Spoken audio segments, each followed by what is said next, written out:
Assalamualaikum, selamat sore Pak Rikardus.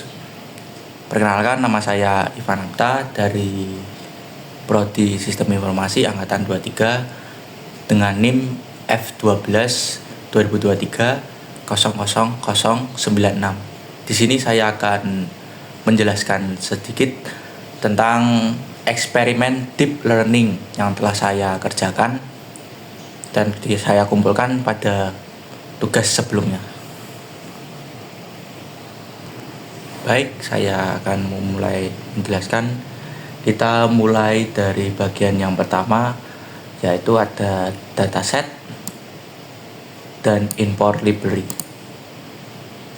Nah, di sini baik saya akan mulai dari persiapan data. Di sini saya akan menggunakan library TensorFlow dan Keras untuk membangun model. Untuk datanya saya menggunakan dataset Fashion Means. Dataset ini saya pilih karena merupakan standar benchmark untuk computer vision. Dataset ini berisi 70.000 gambar grayscale pakaian yang terbagi menjadi 60.000 data dan 10.000 data teruji. Ada 10 kategori data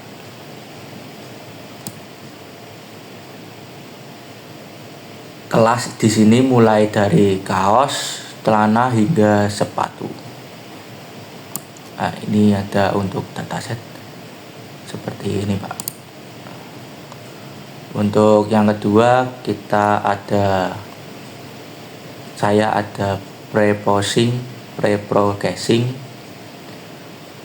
Nah,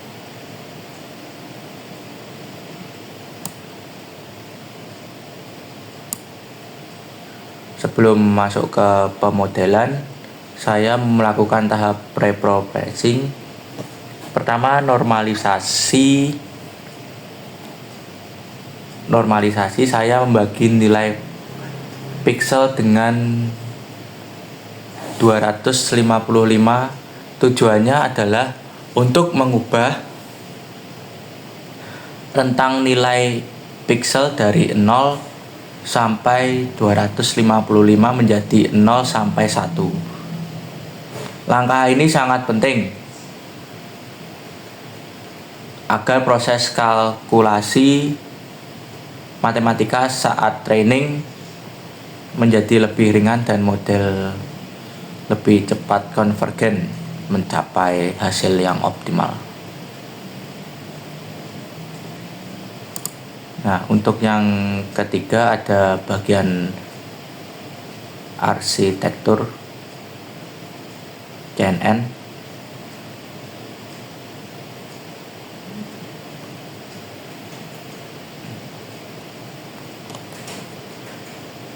Sebelum lanjut, selanjutnya ini adalah inti dari eksperimen ini, yaitu arsitektur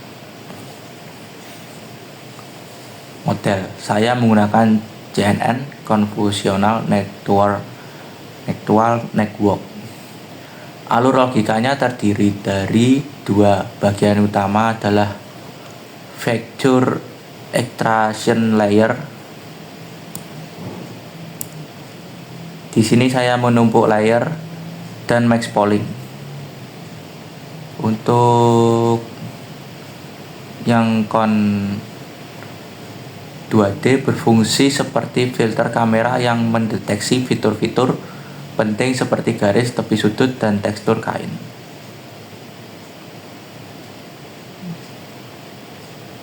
Nah, yang kedua ada classification layer.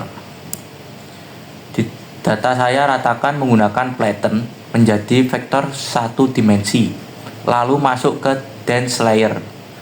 Layer terakhir memiliki 10 neuron dengan fungsi aktivasi softmax. Kenapa 10 dan softmax? Karena kita memiliki 10 kelas pakaian dan softmax akan memberikan probabilitas prediksi untuk masing-masing kelas tersebut. Untuk bagian yang keempat, ini ada training. Masuk ke proses latihan atau training. Masuk ke proses pengertian. Untuk konfigurasi model, saya menggunakan optimizer Adam. Algoritma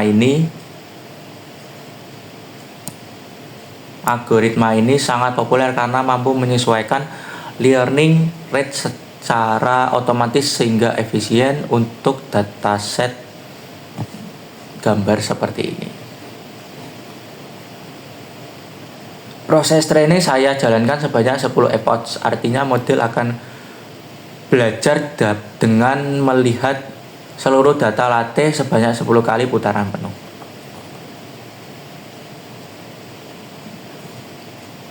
Ini Pak. Bagian yang kelima ada evaluasi dan visualisasi hasil.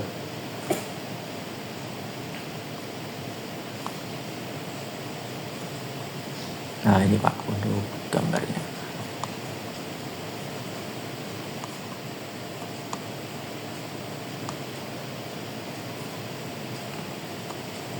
Setelah training selesai, mari kita lihat hasil evaluasinya. Bisa dilihat dari grafik ini, garis biru adalah akurasi pada data latih. Untuk garis yang oranye adalah akurasi pada data uji atau validation. Pilih salah satu kondisi di bawah sesuai grafik Anda nanti. Kondisi ideal, kedua garis naik bersamaan dan berdekatan ini menunjukkan model good fit, artinya model berhasil mempelajari pola umum dan bisa mengenali data baru dengan baik. Kondisi overfitting, jika garis biru terus naik tapi garis oranye mendatar atau turun, itu tanda overfitting. Artinya model hanya menghafal data latihan tapi gagal saat dites dengan data baru. Ini untuk gambarnya Pak. Dan di sini untuk codingan saya Pak. Mohon maaf Pak jika codingan saya kurang sesuai mungkin dengan harapan Pak Ricardus.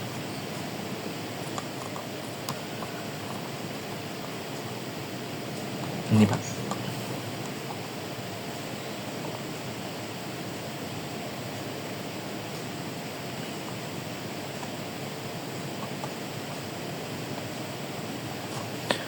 Mungkin sekian presentasi dari saya Pak.